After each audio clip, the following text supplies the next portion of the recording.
the program that I coach is called Faster Way to Fat Loss. I use that platform. Getting back to the science, it was, well, how are you fueling your body? What are you putting in it? Are you feeding disease or are you feeding to prevent disease?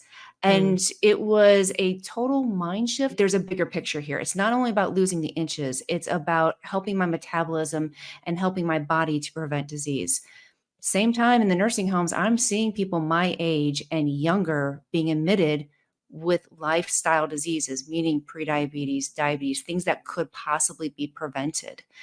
And so it became my mission, became what I called the nutrition coach pharmacist, is to educate people about what can we do as midlifers. One, yes, we want to get in those jeans and feel amazing, but it's also a bigger picture of what can we do to reverse disease and prevent disease.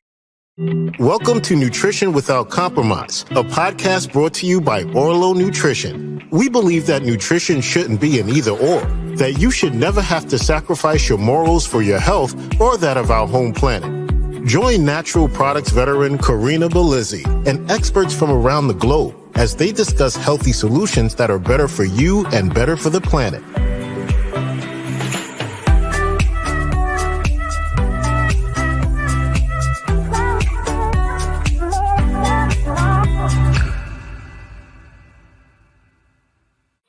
Welcome to another interview episode of Nutrition Without Compromise. I'm your host, Corinna Bellizzi. In our last episode, we really got to dive into the world of health and nutrition as it relates to toxic loads and things that we might be exposed to in our daily diets that we should seek to avoid, as we got to know Kelly Ryerson, otherwise known as the Glyphosate Girl. But today we're going to dive into some more practical solutions for you, the things that you can do to ensure that your metabolic health is at its best, to ensure that your health long-term is at its absolute best, so that you can live your longest health span. To navigate this conversation, I'm thrilled to be joined by Amy K. Wilson. Now, let me tell you a little bit about Amy Wilson. She is a Board Certified Geriatric Pharmacist. This means that she helps people live their longest, healthiest health span. She's also a certified fitness professional and a certified nutrition coach using the Faster Way to Fat Loss. We will be talking about that today to give you some real actionable tips. But it's important that I also remind everyone that we aren't here to treat, diagnose, or cure. Amy's not your service provider, nor am I. We're doing this for education purposes and to ensure that you have the tools you need to live your longest, happiest, and healthiest life. Now, Amy has over 30 years of experience, specifically working with individuals to help them reach their best health. She is passionate about helping people prevent and reverse diseases that you might confront that are avoidable and even reversible, like pre-diabetes, type 2 diabetes, and more. Now, it's important that as we open this conversation that you keep an open mind and that you perhaps consider some of what you've already heard in media and take those things with a grain of salt as we seek to inform and help you understand a little bit better how you can manage your health and putting the power of managing your health in your hands. Now, I'm thrilled to bring her up to stage. Amy Wilson, welcome to the show. Thank you for having me. I'm thrilled to be here. I know that I am going to learn a thing or two today too. And so I'm someone in my midlife. I've now crossed the threshold into, I think, my late 40s almost, because I'm 47 officially. Officially midlife.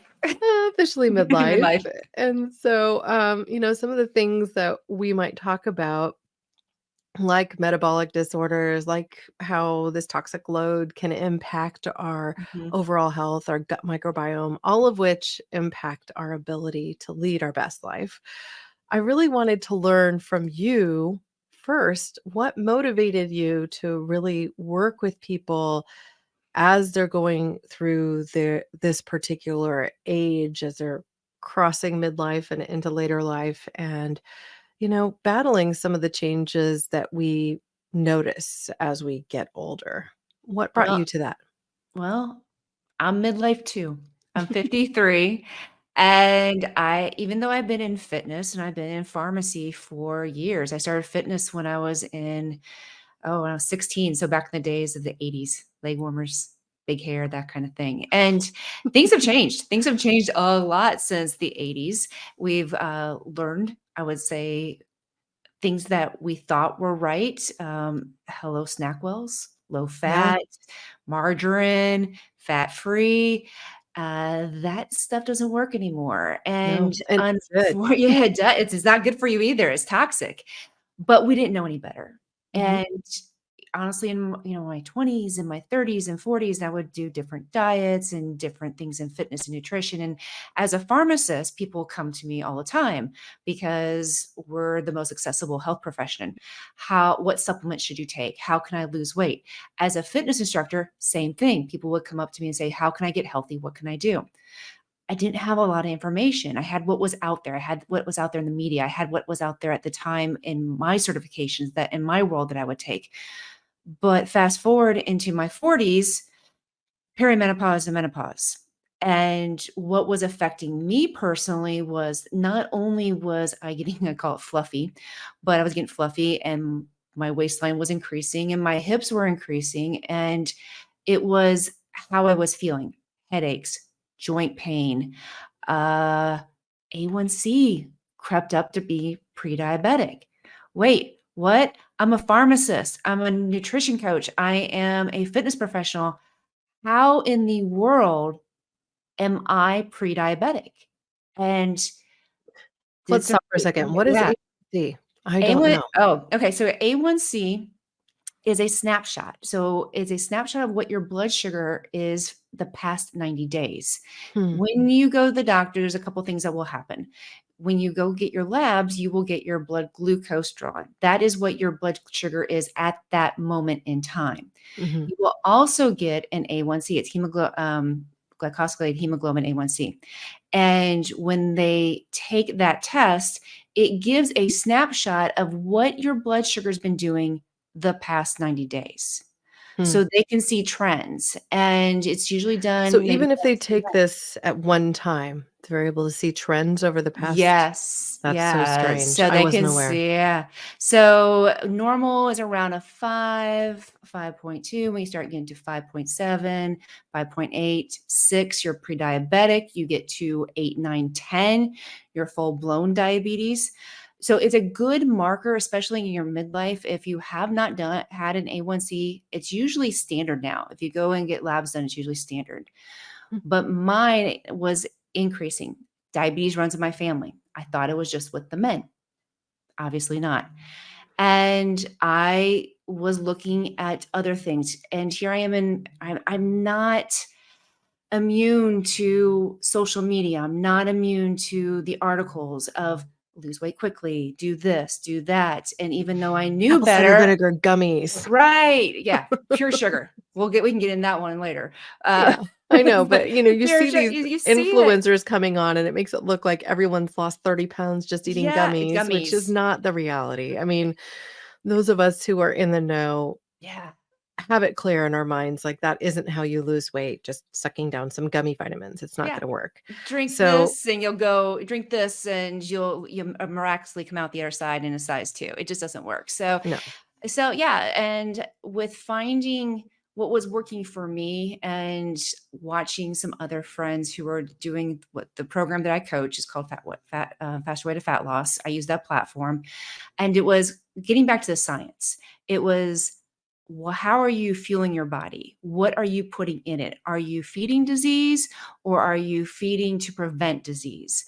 Mm, And it was a total mind shift, not only with wanting to lose the inches, but it was also, there's a bigger picture here. It's not only about losing the inches, it's about helping my metabolism and helping my body to prevent disease. Same time in the nursing homes, I'm seeing people my age and younger being admitted with lifestyle diseases, meaning prediabetes, diabetes, things that could possibly be prevented. And so it became my mission, became what I called the nutrition coach pharmacist, is to educate people about what can we do as midlifers. One, yes, we want to get in those jeans and feel amazing, but it's also a bigger picture of what can we do to reverse disease and prevent disease. So it's all kind of everything's melded, my fitness, my nutrition, and pharmacy all into the nutrition coach pharmacist. So let's talk about what leads people to this pre-diabetic state. And then I want to help people understand why eating less doesn't work and how they can get over that mindset. Because as somebody who also grew up in the 80s and 90s, right? Like I was in Mhm. graduated in high school in 94, right? Mhm. So if you think about that time, it was all about restrictive eating and, going to Weight Watchers and not having more than 20 points a day or whatever it was, right? Yeah. And so you basically fueled a bunch of people leaning towards, you know, anorexia, bulimia, or exercise bulimia, which is you eat a lot and then you exercise, you double down on that, right? Mhm. Mhm. So I feel like those issues were like front and center for our generation, those Gen Xers out there. Yeah. And I think that this may be a little bit less of a problem for millennials. I don't know, but that we're also still confronting some sort of disordered eating, especially when we start to say eat less for a long period of time. So let's talk about what leads people to being pre-diabetic or having these issues with metabolism, and then dive into why eating less doesn't work. So part one, the diabetes part. Mm, Deep breath, people, because this one, it may shock you. You think you're doing everything right, and that's what's hard. You think you're doing everything right. You're doing what you're supposed to be doing. You're eating the low fat or the healthy choice or the lean cuisine, and you're doing what your doctor said. And eat less is usually a lot of times what they say. You need to eat less and go get a treadmill. Here's the issue: is that if you are putting in your body ultra processed foods, that's not helping you. And in fact, that's actually increasing your chronic inflammation, because diabetes is not just a sugar disorder, it's an inflammation disorder.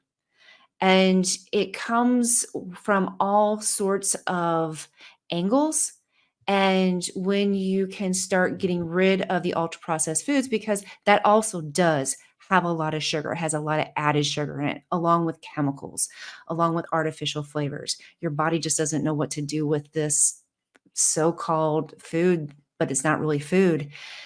That will have a tendency, one, to increase the inflammation in your body. It will also promote insulin resistance and decrease your insulin sensitivity, which is what happens with type 2 diabetes. It's not something that happens overnight. That's what people don't understand.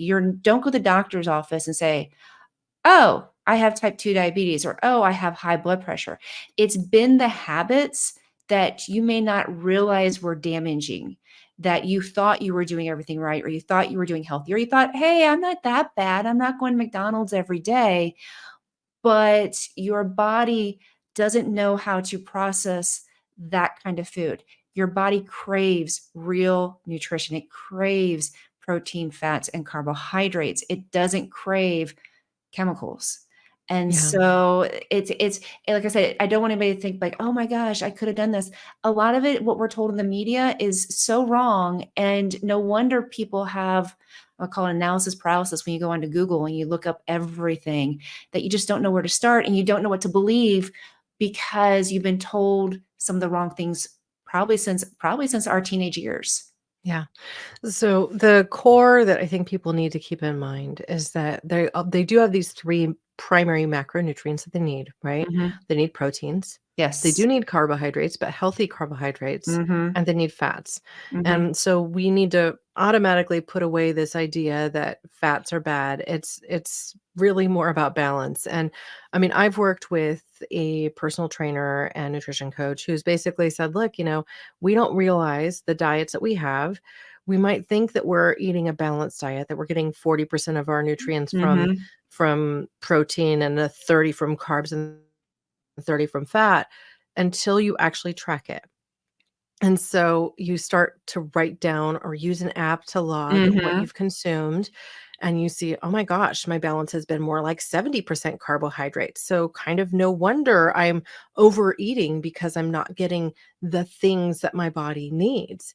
And so one of the things that I like to counsel people to do in my world is just say, download a fitness tracker. I'm going to be Mhm. agnostic about brand. There are plenty of free apps out there, and Right. log your food. And guess what? You can put in the grams of carbohydrates. Most foods, they will actually automatically have, okay, an egg has 6 grams of protein Mhm. and this many grams of fat. And so they'll already have that in there. You log that you ate one egg and it'll show you what percent you actually have of each of these things. And then over the course of a month, you can actually start to shift what you're consuming to be more in balance, and you'll have more control and you'll feel more satiety because you'll be getting more fiber, right? Yes. Because when we're really good about this, when we eat more like the plate in my background here, and you have Yeah. arugula and like some tomatoes and maybe some shaved radishes, it makes for a colorful plate. It's visually pleasing, it's full of flavor. And guess what? If you eat like that consistently, and you're getting more fiber consistently and you're getting more protein consistently, you are going to be in a healthier spot, and you aren't going to be Mhm. overloaded with all these sugars that lead you towards a pre-diabetic state. Absolutely. And people don't realize until you start tracking it, and a lot of people think that's restrictive. I would challenge you and understand that when you start tracking, you actually end up eating more when you eat real food. It's restrictive when you eat ultra processed foods because those are very calorie dense. They're not And they're they're smaller, smaller totally. and they're not macronutrient dense. And a lot of people forget that carbohydrates are fruit and vegetables. Yeah, And exactly. and yes, and fruit is not the enemy. And I'll get that all the time. Well, I'm pre-diabetic. I shouldn't eat fruit. Fruit sugar is not the enemy. It's the added processed sugar that's in the other stuff that you're eating. That's what we want to try to decrease. And once you start tracking and see how much protein you should be intaking, how much fat you should be intaking, how many carbohydrates you should be intaking, and you get that balance, it's like magic. The Yeah. doors open up, you feel better, you have more energy, you don't need that 2 o'clock nap or that 2 o'clock cup of coffee because now you're feeding your body what it needs. Well, I think we can expand on this too. I mean, many people who listen to podcasts have probably listened to Dr. Gabrielle Lyons' show, and she's, the protein queen. She's always Mhm. talking about how we need to consume more protein. And of late, she's had several people on who've talked about the protein quotient, how much you really need in a day, and what women in particular should focus on getting at each meal if they can, which is 30 grams of protein. Mhm. That's more than we grew up hearing that we needed. Oh, And yeah. I mean, even the protein shakes out there, usually they're 15 to 20 grams, Mhm. maybe they're 22 until you get in the bodybuilder styles and they might be 25 or 30, Mhm. right? Mhm. So it's hard for people, I think, generally to understand how much that is. But a simple slice of like a deck of card size piece of meat has about 30 grams of protein in it. Mhm. Yeah. Of course, if you go to a vegetarian source, vegetarian sources are not as nutrient dense. They might have a lot of micronutrients. They Mhm. also have fiber, so they're going to make you feel fuller. You might have to eat more of them. So Mhm. I follow a particular vegan influencer, and she does these things like what I eat in a day. It's astounding how much Much. food, Yes. like the volume of food that she eats. But then if you do a caloric analysis, you find, first of all, that she is about a 30, 30, 40. She's getting a Mhm. lot of protein. She's getting quite a bit of fat, and she's getting quite a lot of healthy carbs every Mhm. day, and probably consuming about 1,500 calories, which isn't a huge amount. Some people need more, some people need Mhm. less. When I did my nutrient profile, I'm clocking in about 1,200. But when I sit there and analyze, and I'm really good about getting my balance straight of getting 40% of my calories from protein, Mhm. 30 from fat, and 30 from carbs, I personally find that I have a hard time eating all of it. I'll Yeah. actually get to the point where I'm like, "Oh gosh, I need to eat another meal late in the evening, like, because I didn't hit my macros." And I know that That that language will sink in for some people. Like, if yeah. you target hitting your macros, Mhm. then you'll find that things come into line, and when I am religious about that, I drop pounds. I've been a little less so lately, so I need to get back on that horse. That is probably, I would say, the biggest complaint of my clients when they first start working with me is the amount of food. Because we talked about, we were so used to being restrictive. We're used to being on a diet. We're used to being told we can't eat this. And then all of a sudden, you're being told, what? I have to eat all of this, and you expect me to eat all this protein? And the myths out there that it's going to damage my kidneys, it's not good for me. And to dispel a lot of those belief systems, those myths, and understand that, yes, and especially in midlife, we need protein because we don't metabolize it as well. We don't break it down as well as we age. And so we absolutely do need that 25 to 30 grams each meal. And it may sound like a lot, but once you start getting into it, and like you said, it's just like a deck of cards of a turkey or a turkey breast or a chicken breast. And when you start putting that in every meal, the problem is what people will do is like, oh, I didn't hit protein day, and they'll make one big meal out of protein. When you break it up a little bit, it makes it so much more doable. Yeah, that's for sure. And I find for myself, what I like to do is that I will not spend as much time in the morning and for lunch making my meal. I'll focus on having more of the traditional meal a little later in the day with my Mhm, family, because then it's quality time with my family. But during the morning and afternoon, I'm, making myself a protein shake, mhm, or I'm, making a quick little tofu salad or something like that, because I've been more oriented towards plant-based, kind mhm. of following this mantra that Jonathan Safran Foer puts out there of, no animal products before dinner, which, Yeah. I people go any number of ways. I'm not advocating for only one diet. I'm just saying there are different ways to approach this and you can still get there.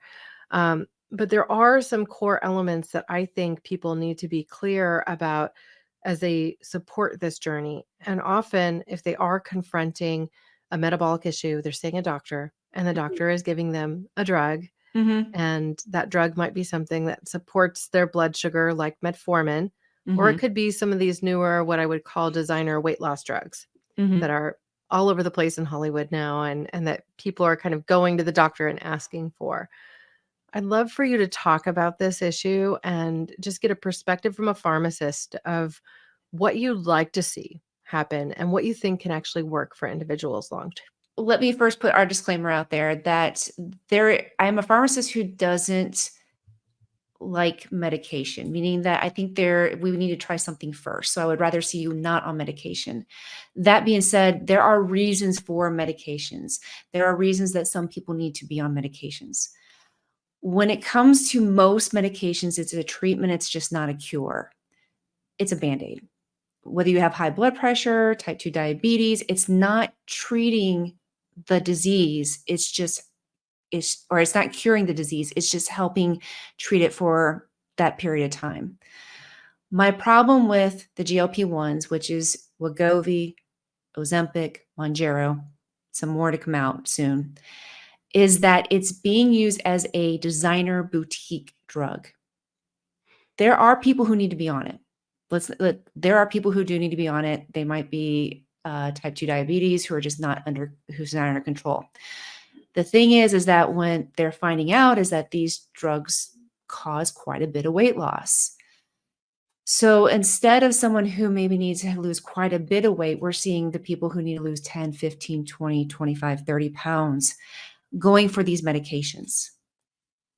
Always know that medications always have a side effect profile. Always. And saying that it's not going to happen to me is just unrealistic.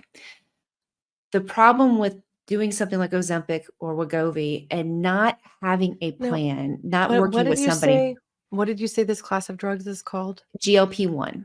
So GOP1. And what is G GL GLP-1? GLP is glucagon-like peptide, and it's a hormone that's produced in the gut, and what it does is it increases insulin, and it also helps to slow down gastric motility.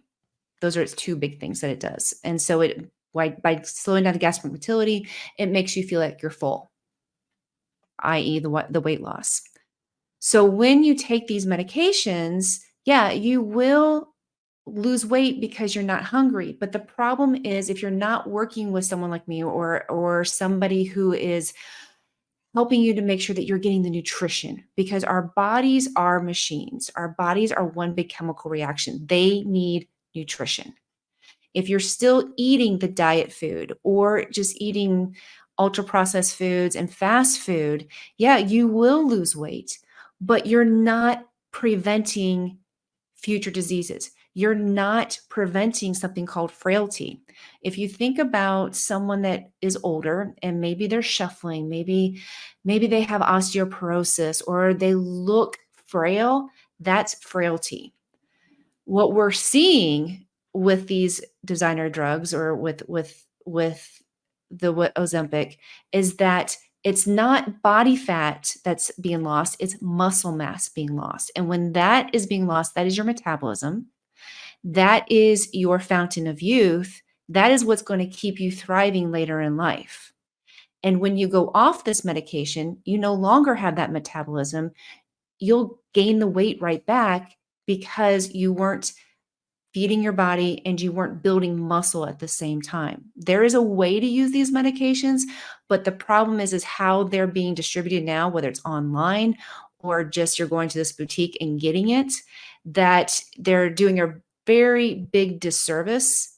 What I'm afraid of is like in 5 years, we are going to start seeing the bone fractures. We're going to see an increase in osteoporosis. We're going to see an increase in frailty in somebody that you would think who should be 80, but they're actually in their 50s. And that's scary. So when we talk about this, you said specifically that these GLP-1 class drugs actually slow down the way your gut functions. Mm-hmm.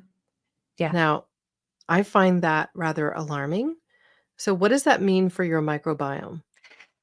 Good question. Because one, if you're not eating right, your microbiome is not there in the first place. So you're not having the good bacteria. The other thing is that it's sitting there, right? It's toxins sitting there. That's not healthy. We know that could increase colon cancer. The other problem with that is in some people, it's a total shutdown, causing gastroparesis. And when that happens, you're always going to feel full. You're never going to be able to eat right. And unfortunately, it's not reversible. So That's when what's we scary. think about things like this, like if you have Yeah. a pet in your life, you see your pets go through this period. Like my dog is 12 years old now, right? Mm-hmm. And she's starting to slow down. And there's some days where it seems like she doesn't want to eat dinner anymore. Yeah. And when that happens, I'm like, oh gosh, what's going on? Like, what do I need to address with her? Because they don't complain loudly. They just will gradually kind of stop eating as much. Mm-hmm. And then their health can really start to decline very rapidly because you can see in kind of this rapid order what will happen if you stop eating. Right. Right. And so we know too, especially from our prior interview with Dr. William Lee, who wrote Eat to Beat Disease and also Eat to Beat Your Diet, that metabolically we don't shift much until our 60s. And even then it's just a little bit, unless you are, as long as you're talking about, the same level of body fat. Mm-hmm. But body fat and an abundance of it actually does slow down your metabolism. Mm-hmm. So at the same time, it's important that we build muscle, which is our metabolic machine, and that we reduce fat. So how do we do that without turning to a drug that can slow down our metabolism and stop digestion? I mean, stopping digestion is a very bad thing. Can we just say that? Like, yeah. And let me, common sense. I'm a human too, because I see this and I'm like, oh my gosh, how cool is it? But you're not seeing what's going on the inside. You're only seeing the outside. And yeah, it may look great, but in 20 years, that older self, are they going to look back and go, girlfriend, you really shouldn't have done that? Because you're not where you want to be. The problem that we have with perimenopause and menopause is that we kind of did it to ourselves a little bit with the increase in fat because we've yo-yo dieted for years. And kind of like the same thing that's going on right now, when we yo-yo diet and we're restricted, we weren't using fat for fuel. People were telling us all the time, oh, you're burning fat, that hunger, that's great. That's, or you're sweating, that's fat crying. No, it's not. If you're not eating and you're working out, you're using muscle, hands down. So yes, the studies have come out that says our metabolism doesn't shift much until we're 65, and all of us are going, wait, what? Huh? And then only by a little bit. It's a little bit. Not a huge amount. Yeah, it's like everybody's mind blown about this study, and all the women are like going, well, what?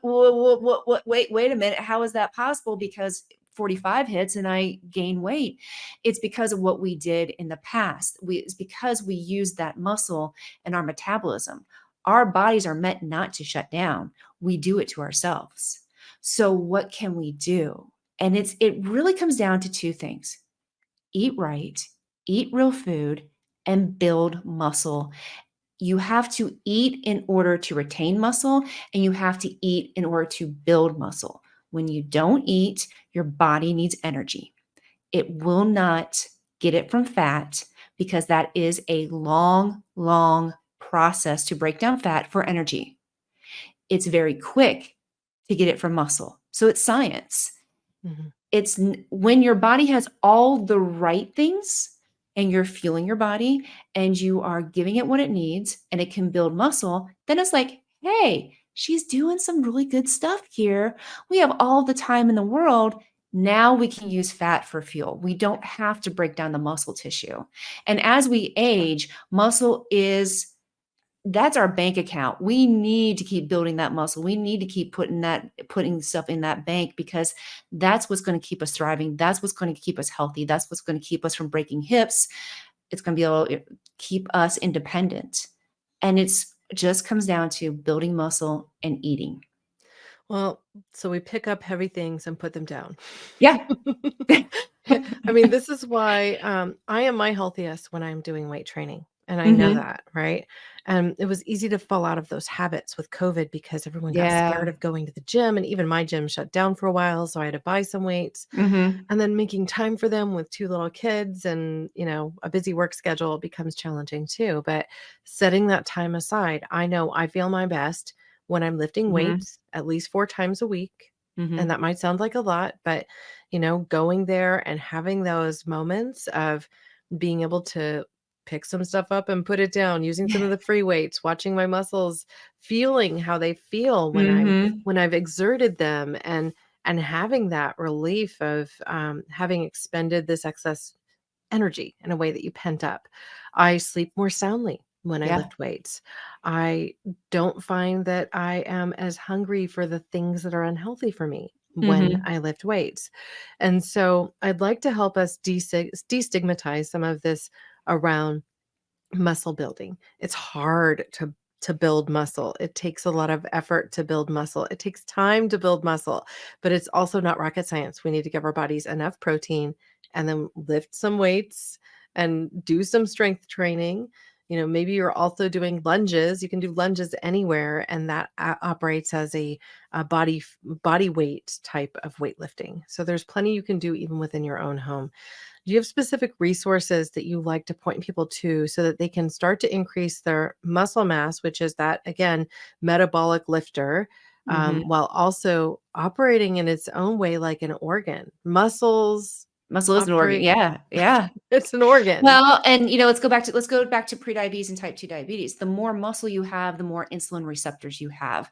The more muscle you'll have, the more that pulls blood sugar out or pulls sugar out of your blood, so your blood glucose goes down. So there are so many reasons why to have muscle. There's so many reasons that we know that also prevents disease. You can start anywhere, whether you're a beginner, whether you're getting back into it. It doesn't have to be hard. You don't have to do it at a gym. You can do this at home. You can do it body weight. You can use bands. With my program, it's virtual. So it's one of those things that you have the access and the ability to do it at home. Find something that works for you and have a community or have a coach or have a spouse, someone that also is going to help you stand and get into that. Maybe it's your exercise room, maybe it's the gym, but it's going to keep you in that habit, because starting the habit, I always say that starting the habit's always the hardest part. Once you get into it, it's so much better. And once you start getting the results and you start feeling better, it almost becomes, I won't say an addiction, but it just becomes that you just want to increase on how you're doing things. You want to be there. You want to feel good. And like you said, it really does go over into how you eat, because now you understand it's like, oh, well, if I want to be able to lift weights and I want to be able to get muscle, then I need to eat better. And it just becomes this amazing positive I would say, snowball effect that your cognition is better. So I mean, not only, we're preventing possibly Alzheimer's and dementia, you're Which has able also been to, referred to as type 3 diabetes, right? So yeah, it's like yeah, this whole having too much sugar over a lifetime while remaining too sedentary and making yourself essentially your insulin disrupted, so to yeah, speak. And now you essentially have created a cascade of problems that ultimately ends in late life neurodegenerative diseases. So, we're finding that these things are tied to inflammation. They're tied to overconsumption of carbohydrates and underconsumption of other macronutrients and fiber for one of them, yes, which I think it's important to note also, fiber slows down your digestion too, but in a natural way, right? So you get a bulk of fiber in your gut, you're going to get more nutrients out of your food because it takes just a little bit more time. You'll also to go through your digestive tract, right? It yeah. also, what does it do? It makes you feel more full, so you feel satisfied. I like to say fiber is like the dishwasher for your intestines because I mean, think about it. That's what you want. You want that fiber. So where Wegovy and Ozempic just stops everything, fiber's only slowing it down. But as it's slowing it down, it kind of covers everything, covers your stomach. It covers the intestines. So things slowly get absorbed. It's not shutting down your system. And as it's going through the system, it's scrubbing. And that's what's going to prevent the colon cancer. That's why we know that, people with lower fiber, that's why we're seeing younger and younger people with colon cancer, because we know it's ultra processed food. We know it's less fiber. And when we can get that fiber in with, and the question I'll get, what about Metamucil? What about Benefiber? What about that? Psyllium husk, right? Just Yeah. throw it in the blender. Yeah, if you're going to do that, yes, absolutely do psyllium husk. But the more natural the source, the whole food source, the better. The less that you can do a supplement like that, that supplement is highly processed. Most of them have sugar.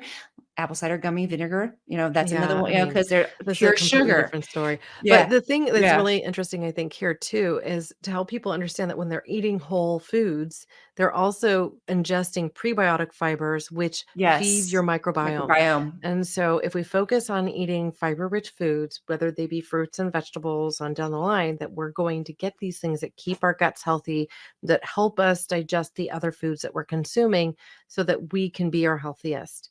Because you have 37 trillion of your own cells and Mhm. 39 trillion microbiota. Yeah, yeah. It's crazy. Wow. Okay. So I feel like we've covered a lot of ground so far. I really would like to talk about two things. One is, how we can actually reverse some of the signs of aging, because I think Mm. vanity appeals to a lot of us, right? Like, oh, if it looks good on the outside, I'm maybe more likely to stick to that because I'm seeing a difference in the mirror. And then the other is, what are your favorite supplements? Like, what things do you think that we need to go to help set us up for success, because it's just tough to get enough of it from your diet? So let's talk about reverse aging. And I'm going to go on the sugar kick. When we consume way too much sugar, we spike our blood sugar. And when we start spiking our blood sugar, that actually does a lot of damage to our mitochondria. It does damage to our DNA telomeres. Those are the endpoints of your DNA. If you We think call them like about shoelace shoelace, caps. yeah, shoelace Yeah, that keep caps. them from raveling. As we age, those caps get smaller. You get But shorter. That's right. yeah, so what we know is that as we use real food, we can actually grow those telomeres so they get longer instead of shorter. But when you have a lot of sugar, it gets shorter. Shorter DNA speeds up the aging process. Less mitochondria speeds up the aging process. So if we can do real food and the protein, the micronutrients, the carbohydrates, the fiber, everything that we've been talking about, you are going to find that one, not only does your skin look better, that you have less wrinkles, you're going to feel that your body feels younger. It's going to do all the things that you want to do. As for the second question for supplements, yeah, some supplements are hard to get. I'm not a big fan of a multivitamin. The reason being is that most multivitamins are pressed, Mhm. and there are so many studies out there that show that it absolutely does not get absorbed. It goes straight through you. There was a study years ago on nursing home residents, and pretty much the vitamin was unchanged. Nothing was absorbed. It doesn't work. I'm a big fan of getting it from your whole food nutrition if you can. There are some things that you can't. There are some things that maybe you need a little bit help with. I do take a probiotic. I get that from a company called Natrum that is Oh, the Healthy microencapsulated. Trinity.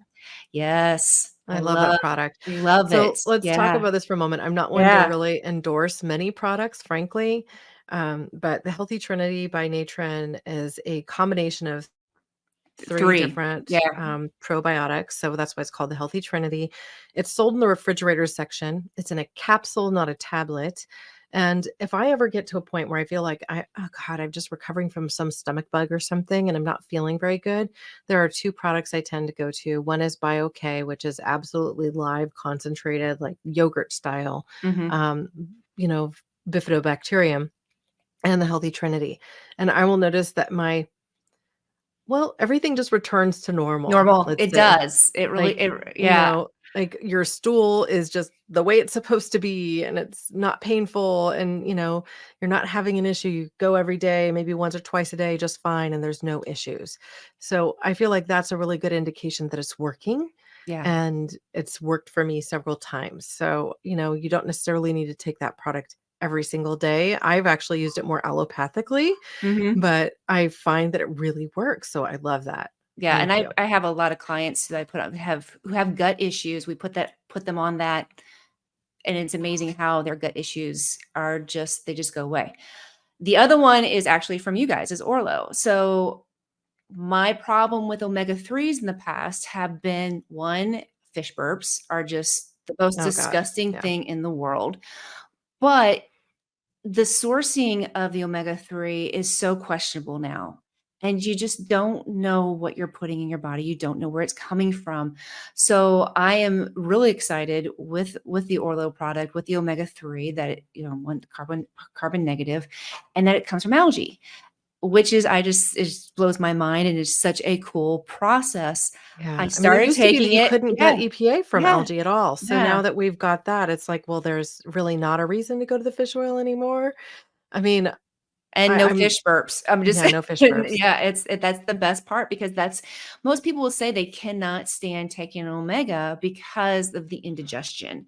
And I have had not even a burp, not even that. So it's a phenomenal product to get those omega-3s. Well, and I have to say, my son, who's 8, he now comes and asks for these because Oh, he that's says awesome. that he feels like he's more focused. I mean, my 8-year-old is a textbook case of ADHD, and I don't see a dramatic change in that. I'm just going to say that. But he says he notices a difference. And If I'm like, okay, great. So what helps him? Tea. We give him black tea or green tea. He actually Yeah, responds well to a little bit of caffeine. We know that his teachers say that when he gets that, he's better. And the DHA is helping him too. yeah, So he's getting EPA and DHA from algae. Half the fat in your brain and eyes is made up of this stuff. So you need to supplement with it if you're not consuming fish 4 times a week. And I don't know just about anybody who's consuming fish four mm-mm. times a week. So that's one of the reasons I'm so passionate about daily supplementation of omega-3s. And then the other piece is that because this is so pure, I mean, the fact that we're able to minimally process it and preserve the polar lipid form means that even those who have ApoE4, which is a genome type that a quarter of the population has, we're Mhm. talking at least one representation, that's like 25% of people, those individuals are more likely to experience that type 3 diabetes, Alzheimer's, and Or these just other dementia. degenerative Mhm. diseases of the brain. And so if you're more likely to have that issue, you need to increase your chances of absorption at every front. Mhm. Fish burps. I mean, we've heard people like Dr. Tassone, who's been on the show. He said, yeah, well, my people who still want to take fish oil, I'll tell them to stick it in the freezer. And then usually they don't complain as much about the It burps. doesn't work. I've tried that before. It I doesn't. just you're putting a Band-Aid on a problem in that case, and as Mhm. somebody who's been in the omega-3 industry for over 2 decades now, I have to say that usually if you're really experiencing that, it means that the fish oil has gone rancid, Rancid. and Yep. if you're putting a rancid oil in your body, the negative health implications of that can also be quite vast. So you kind of erase the anti-inflammatory properties Mhm. that omega-3 might have stimulated before because of the fact that it is now oxidized. And so I want to just give people a tip here because I always encourage people to cook healthy food at home as much as you can so you know what you're putting in your body so there's less processed foods, right? There's a simple test to check if something is rancid that you can perform organoleptically in your own home. So let's say you have that cooking oil in the cabinet, and like me, I don't use very much of it, so it's there Mhm. for a while. Yeah. Sometimes I don't know if it's gone bad or not. Now, I'm pretty good at smell testing, but a lot of Mhm. people aren't that good at detecting when it goes kind of off. But if you take that oil and you just rub it between your fingers like this. So you just like rub it Mhm. between your fingers and then you separate your fingers Mhm. and kind of touch them together and then pull them apart. If it feels sticky, almost like you had a low grade glue, it's rancid. It's Don't consume it. Like literally just throw it away. Mhm. And so that's something that you can do on your olive oil or your corn oil or your safflower oil or even your flax oil. Mhm. So it doesn't matter what type of oil. If it gets to that stickiness, that means it's gone rancid. That is an awesome tip. I've had some other tips, but I like that one better. Yeah. Well, Yeah. it kind of takes the guesswork out of it because yeah, what were the other tips you've heard? Well, the smell one is definite. If you get that kind of almost like I wanna say after smell, it's like you smell it, but there's just something off about it.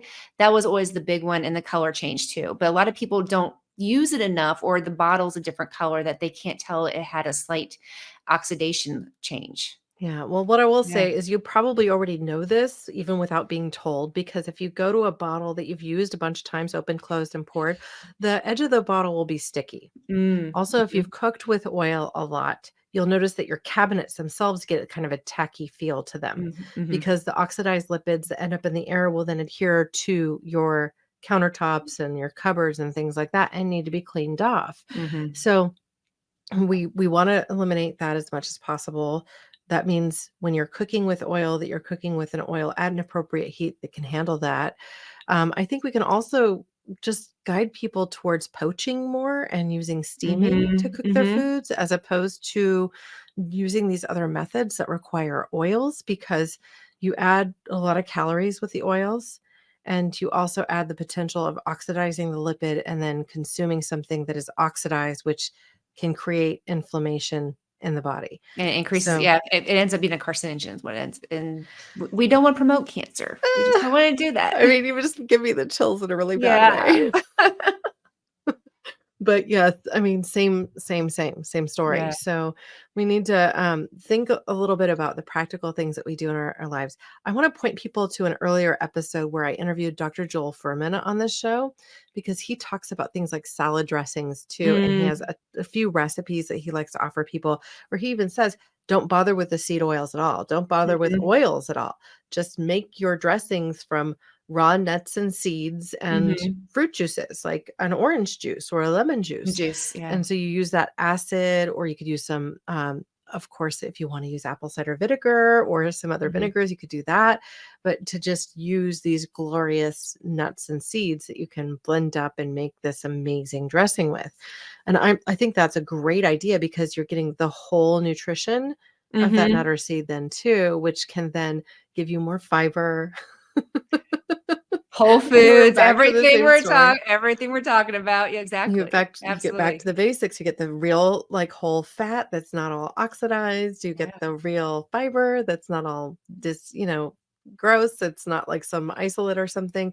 And then you also get the proteins that are in those things as well. So you're getting a whole nutrition source, which I just love. And I used one of his recipes. He has a recipe for a pistachio, I think it's pistachio, sunflower, and orange. Oh, And wow. it was That sounds so amazing. good. And then you can Yeah. augment it with like the spices that you like and stuff like that. It was Mm, just so good. And I felt yeah. like I was eating almost a dessert, because it was so rich and such a taste explosion in my mouth. And that's, I think, the thing that I want to encourage people to think about is like, if you do this right, eating becomes this pure joy.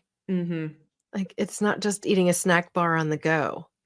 No, it's and it's satisfying, and, sometimes when you have a candy bar, you're just like, "Okay, now what else?" When you eat real food and your taste buds actually do change, fruit becomes candy. Taste is amazing. When you go back to the ultra processed foods, now it tastes like chemicals. And so you'll understand why it's so important to fuel your body with real food so that those chemical reactions in your body can occur. And your taste buds are going to explode and they're going to thank you for it. It's one of those things that you're just like, okay, you know what? I'm not going to go back this way because I like the way I feel. I like the way food tastes, and I know it's good for me. I always say we have the power to change. We have the power to prevent disease. We just have to embrace it and go for it. Yeah, I love that. Well, I have to say, this has been such a fantastic conversation. Definitely appreciate the nod to Orlo, but I also just want to wholeheartedly say I also love the Healthy Trinity product. And so, if there are two products that you consider kind of taking into your daily life and making part of your cabinet or on your bathroom counter or something like that, so you remember to take it. These two things are really great to have. The Healthy Trinity needs to be refrigerated, Refrigerated. Mhm. but that is not true of the omegas. You can literally put them on your bathroom counter or in the kitchen, wherever you'll remember to take them. That's why we package them in Miron Violet glass, because it keeps all the light out and it's, a great product for daily use. I will say too, those that listen to this show get a bonus discount at checkout if you use the code NWC, and that will apply even to our Tested by You campaign. So you can actually verify your present level of omega-3s, EPA, and DHA in your cells. And then again, after 4 months of supplementation. This is $100 worth of tests to verify where you're at. And that's not something that I've seen any company do. We're giving Mm. you the before and after results so you can not only check where you're at, but then verify 4 months later after consuming your omega-3s every day for 4 months. And you can literally see the change in your blood. So it's simple to do. I wonder too, because you are a pharmacist, if you recommend other tests that people verify, like let's say their levels of vitamin D or their iron. Yes. Are these things that you? So vitamin D, especially because we are now seeing we don't really have a baseline of where the best optimum vitamin D is. We know that under 30 is subpar. And someone says, "Well, I get sunshine." Well, you also probably have long sleeves Sorry. on, or you have, I can't help it. yeah, I just laugh because I've d had my test done and I'm like a sun bunny, like I don't like to and wear nothing. sunscreen. Yeah, nothing. I have Mediterranean blood. It doesn't seem to matter that I'm Uh, pale. yep. Like I tan really easy.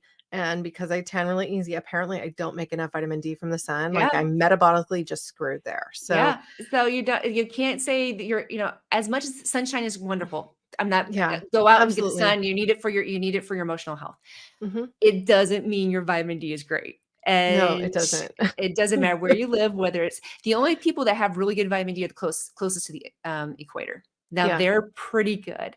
So I definitely say get your vitamin D tested. Most people are actually what's under 30, which is the level of being very subpar. So yes, Hmm. absolutely.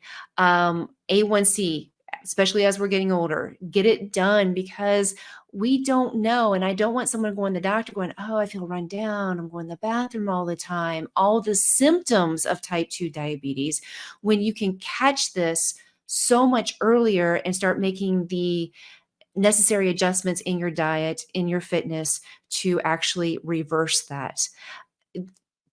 Honestly, magnesium is another good one because we are also magnesium deficient. We're so worried about sodium. We're so worried about sodium. We totally forget about magnesium. And magnesium helps us sleep.